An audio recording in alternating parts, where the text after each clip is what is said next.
Hello again. Today we're going to look back on the top 10 most valuable players based in the MLS in 2006. Historically, MLS has had some elite players compete in its league. David Beckham, Zlatan, Thierry Henry, just to name a few. But 17 years ago, who were the top players in the division? As you can see, MLS back then was still in its relative infancy with just 12 teams. There's still a lot of talent here. Let's get into our top 10 players. In 10th, it's 21-year-old Brad Guzan. He'd go on to make 64 appearances for Chivas USA before transferring to Aston Villa in 2008. He'd spend 9 years in the West Midlands before returning to MLS with Atlanta United. At the age of 38, he is still playing now. Internationally, he's made over 60 starts for America and is a 3 times Gold Cup winner. Next up is Paco Palencia. He spent most of his career in Mexico with Cruz Azul, Guadalajara and Pumas. In club football, he finished with 169 goals in 632 games.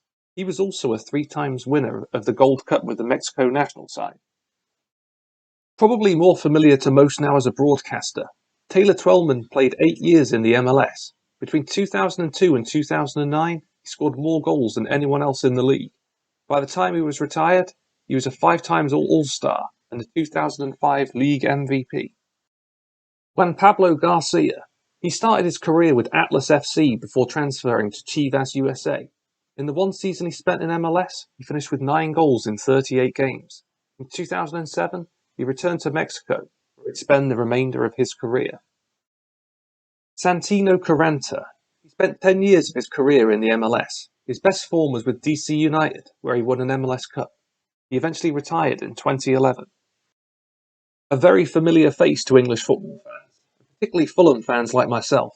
Long before he arrived in West London, though, he was taken in the MLS draft by the New England Revolution. 25 goals in 71 games prompted Fulham to sign him for £2 million. In 2013, he returned to MLS with the Seattle Sounders, winning an MLS Cup. Internationally, I'll always remember him for scoring against England in the 2010 World Cup. Thanks, Rob Green. Dempsey went on to retire in 2018. Lubomir Reiter, a Slovakian international striker, mainly played in his native country. The Chicago Fire went on to acquire him though, but his form wasn't great. He ended up scoring 3 goals in 14 games in MLS before returning to his homeland. In third, it's Football Manager legend Freddie Adu.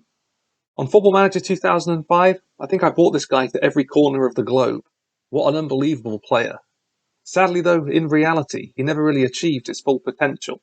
After leaving DC United in 2006, he was a bit of a nomad, playing for 15 clubs in 9 different countries. Most recently, he was playing in Finland.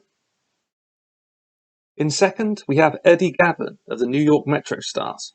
He would spend his entire career in the MLS, in New York City and Columbus. In 2004, he was the youngest player to ever start in an MLS All-Star game. He retired in 2013 with 1 MLS Cup and 2 Supporters' Shields. We've reached number 1 in our list. Unsurprisingly, it's USA football legend Landon Donovan. During his career, he won a record 6 MLS Cups, 2 with the San Jose Earthquakes and 2 with LA Galaxy. He's currently the 2nd top goalscorer in league history and the overall leader in assists. Here at the age of just 23, he already has 73 international appearances and 25 goals, which is pretty incredible. He would go on to finish with 157 appearances and 57 goals. Along the way, winning 4 Gold Cups.